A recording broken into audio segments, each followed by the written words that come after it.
Peace and love, beautiful people, and happy Libra new moon. I hope you guys like this little audio podcast version of my videos that are coming out this week.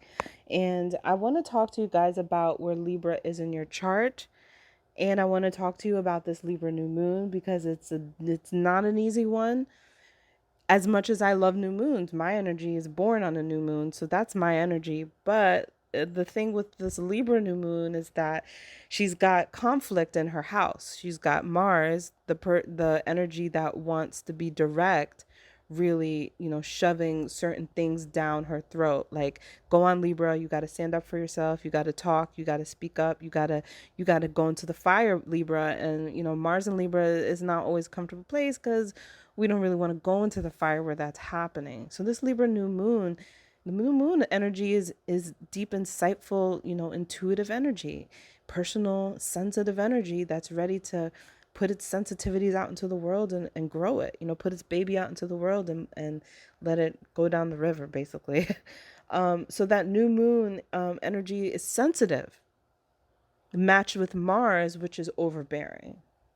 So be very mindful of the fact that you might have to deal with these kinds of issues this week, in the sense of gauging when you're being overbearing, but also gauging if you're being insensitive, so as not to plummet through somebody.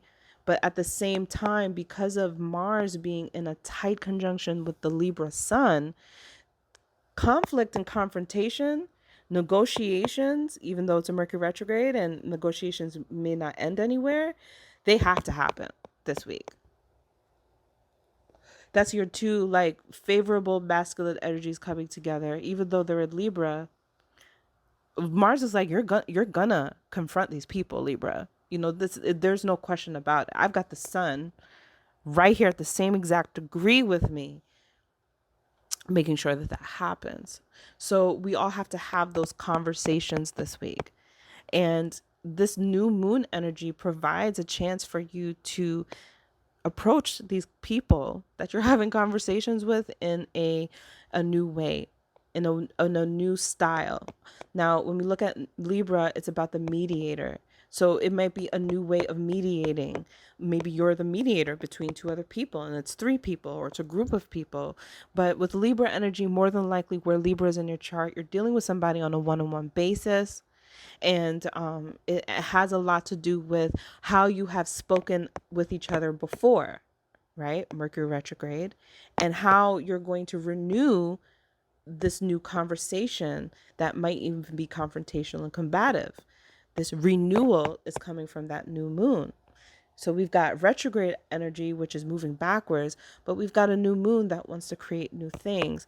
And this is my message to you on how to navigate these energies, is to see where the old blocks of communication have always been stagnant and to address them, right? And to approach it in a courageous way, but also to be sensitive to the individual that you're more than likely going to be having a conversation with.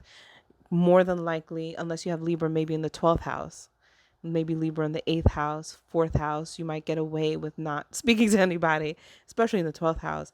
But most of us are going to be evoked by somebody. And the role players are dependent upon the house systems, where that might actually be, able to be predicted for you through the astrology. So this new moon is very, very potent. It carries with it history. Clearly, Mercury retrogrades, similar to Venus retrogrades, can pull people from the past, lovers from the past, right? Especially Libra, lovers, partners, maybe exes, like married, like long-term, like not just your ex. Libra is not your short-term like fling. It's like that person you were with in a relationship for a seriously long time. Libra is the sign of like commitment. So a Mercury retrograde in Libra might evoke somebody from the past that maybe you did have some sort of, relation with for a significant amount of time. Libra is the sign of the significant other. So these are also capable tendencies for how the energies may play out. And it's important for me to be responsible in relaying that message about how Mercury retrogrades work. So with that being said, you want to be careful about coming to any conclusions during a Mercury retrograde. As long as you're rehashing things out, re-talking, re-looking at things, re-communicating, reaching out to exes, anything that has to do with rewinding and going back and repeating, then you're right in alignment with Mercury. You're flowing with Mercury. But as soon as you're like, well, I can't, I got to start something new, or I got to end something right now, even though we're on a new moon, the energy may not be showing you all of the things that you need to really see about the situation. So Mercury retrogrades is never a great time that we say to make a final decision, right? You can explore, you can play, you can do everything, but be careful about really trying to create something concrete during a Mercury retrograde. That's the only thing to be concerned about. But finally, the Libra new moon is going to be challenged, is being challenged by Pluto and a Pluto direct energy in Capricorn. Okay, and I also just, dropped the Chiron and Aries video. The Libra new moon is opposing that. So this Libra new moon is not harmonious. Libra is not getting her way as far as the style in which we want to communicate. Like we want harmony and love. Libra's like, the Queen of Hearts energy, but there's a lot of war that's happening here. There's a lot of politics. So when Libra takes off her love hat, she goes into the political world. This may be where people are really fighting over, what are the true, accepted politics of a certain thing as well. And politics is a definitive choice because of the fact that of that Pluto from Capricorn. Capricorn is businesses, corporations, the world at large, the global view. Of course, Capricorn in your chart is also your career. It's also where you establish your authority. So on a global view, we may really be experiencing, a political shift. Now that Pluto is moving direct, that means it's moving closer and closer to the American Pluto position, natal Pluto position. But just in general, moving through Capricorn, Pluto is cleaning out all the toxicity that we would find in big corporations and in the world view. I think that this Libra new moon provides a chance for people to see things from a different perspective when it comes to the world view. And I think that that could be a very powerful move that we all experience together with Pluto being in Capricorn. But in your individual lives, right, where Capricorn is again connected to your career, it's connected to your reputation. And so Pluto moving direct is a message of, well, when I was retrograde, I was seeing how well you would handle your power without me. I'm going to let you go back and deal with old things that made you lose your power and see if you could find your power again. Old situations that, from a moment in time made you feel less than. I'm going to create some of those situations for you. I'm going to repeat certain situations that make you feel powerless. That's a Pluto retrograde, right? And then to test, can you do it without me? In that sense of Pluto, can you move without my energy being direct? And then when Pluto moves direct, Pluto comes back with the power, like, aha, I see what you have done. And what's beautiful is that Pluto in Capricorn comes with a reward. Capricorn is the sign of achievements. It's the zodiac sign of beyond harvest. It's the things that you put to preserve. It's when you put the trophy on the shelf, right? That's Capricorn. It's when you put the diploma on the wall. So Pluto coming forward is bringing you some sort of diploma, some sort of sign of achievement for just surviving that Pluto retrograde, surviving without Pluto. Now you don't have to work as hard in being the one that ensures that you're as powerful as you need to be, because Pluto will, in its direct form, he creates a clean path by cleaning out the toxicity. Pluto could be the breaker of ceilings in the sign of Capricorn. And remember that Pluto does not have to just be an energy body. It could be an actual person that embodies Pluto. Anybody that appears to be a little too dark, a little too obsessive, somebody that takes things a little too far, a little too deep, they're probably acting as Pluto in your life, Pluto somewhere in your chart. And this is a major impact for what's about to happen moving forward, because once Pluto goes forward, Jupiter goes forward, then Saturn goes forward, then everybody starts moving forward. And then on top of that, we've got Pluto challenging Libra. So I see a square as a turning the corner and you can't see it. Whereas Libra can see the issues that she's having with Aries. She can't always see the issues that she's having with Pluto and Capricorn because of the 90-degree square. So where Capricorn is where you don't see that power is being regained. That's my interpretation of this for you right now because of Pluto's direct motion. Maybe you're still wrapped up in the loss of power from past moments that were Capricorn related. Something happened in wherever Capricorn was in your chart that made you feel powerless. Okay, so and every time he goes backwards, or she goes backwards, depending on how you look at Pluto. Every time Pluto goes backwards, this is why astrology shows that we tell stories over and over again. We always will tell certain stories. Okay, and certain signs and zodiacs and planets, they speak of the style of the story. Where Pluto is, you're typically finding a more traumatic story or a sex story, right? Or a sex experience. Or with Pluto's sex and death. So there's only two ways it's going to really go, right? The story is probably one of deep turmoil and pain, or it's one of sex. And that could also be either painful or exhilarating, right? It could be euphoric, or it could be rejuvenating, like rebirthing yourself.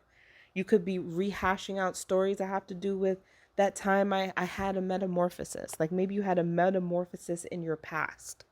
So Pluto retrograde may pull those old stories out, but what you can't see are that they are stories from the past. And when Pluto goes direct, are you seeing the power that you have now? Are you being the observer? Are you seeing that you're the observer of your stories? Not the person reliving the stories anymore, but the observer of the stories, and recognizing why you attach yourself to certain stories, whether they're ones of pain or euphoria, right? Why do you attach yourself to those? And do they give you a sense of power or powerlessness that you seek to have? And that's an important thing to say, powerlessness, because maybe some of us want to really do choose powerlessness. I mean, we don't always want to be a victim, but where Pluto is where we can find that we were a victim from something that was, either a traumatic death or a traumatic sex experience. So you can easily also be a chooser of powerlessness. Not to say that you weren't attacked, or someone didn't really psychologically try to abuse you, or someone didn't actually physically try to abuse. And not to say that you didn't have a predator after you, but just the representation of that powerlessness is what Pluto retrograde may pull out of you until you just do the work or do the separation. It's hard because where Pluto is, we have to dig deeper. You can't skate over where Pluto is. And this is what the world is really experiencing, with everything that happened in 2020, the launch of the pandemic. These are deeply connected to Plutonian themes in a Capricorn zodiac world, right? Capricorn, a world of achievement, a world of consumerism, a world of corporations, a world of hierarchy, right? Pluto has brought that down to a more even level. And as Pluto goes direct, we're also going to see that on a global level. And I think that Libra new moon is going to speak to that on a global level as well. So be very prepared for negotiations and contracts and things not being having any sort of conclusion, things feeling like maybe there are crises, things feeling like maybe another crisis is coming, or things really, really digging deep to some true origin truths, because Pluto goes to the origin of where the pain came from, or the origin or intentions of our desires, right? When we think about us as sexual beings, it's always about the origin. So Pluto going through Capricorn on the global level, right? If it's not about tearing the whole thing down, something is going to come up from the murk of the deep secretive waters of Pluto and Capricorn. Something is going to be either exposed or brought up to the surface or scratched off the bottom of the building, with Pluto moving direct. And this can also cause a level of global crises if the vision, I mean, these messages are just so perfectly distinct. If the vision is not clear, so that Pluto is squaring off with the Libra new moon, but it's also going to square off with Chiron and Aries. So vision is also an issue. And I feel like my message today is to show you that it's a square. And when we look at a square, people just say challenge, challenge, challenge. But when I look at a square, I say you just can't see that you have the power. You're not giving it to yourself. You're still wrapped up in the painful stories or the euphoric stories. But the fact that they're stories or things of the past. Pluto takes anything that is no longer good and serving you, that seems to be toxic, even if it seems, like cocaine and ecstasy can feel great. They can create euphoria too. So Pluto is that energy that it's not Jupiter. It's not saying, yeah, live life and live your best life in Capricorn right now. It's saying find the deep, hard, murky, gunky stuff that keeps trapping you from your power, and specifically your power and feeling like an authority. So if you can see that, if you can receive this message, if you could go to your chart and look at where Capricorn is in your chart and look at where Libra is in your chart and see that they just can't see each other, right? They can't see each other because they have this angle that is of challenge. If you're able to integrate any challenge according to the spiritual laws of metaphysics, you can overcome it. So it doesn't have to be anymore this loss of power. You don't have to keep telling yourself these stories in order to feel powerful. Sometimes you can choose feeling powerlessness to get attention or to feel powerful. I've done it. Feeling powerless to feel powerful. You don't have to do these mind tricks in a game. Capricorn is the strategy of all the fucking mind tricks. You don't have to do that. In fact, Pluto is showing where everybody has been using mind tricks, manipulating people at a mass level, manipulating people on a global level. You didn't hear it from me first. A lot of people are talking about this, that there could be very much the clear understanding of what's going on once Pluto moves direct. You could see the actual truth come to the surface. It's very possible here. I would love to see it. But with that comes is crises. A lot of people can't handle the dark taboo truths of Pluto.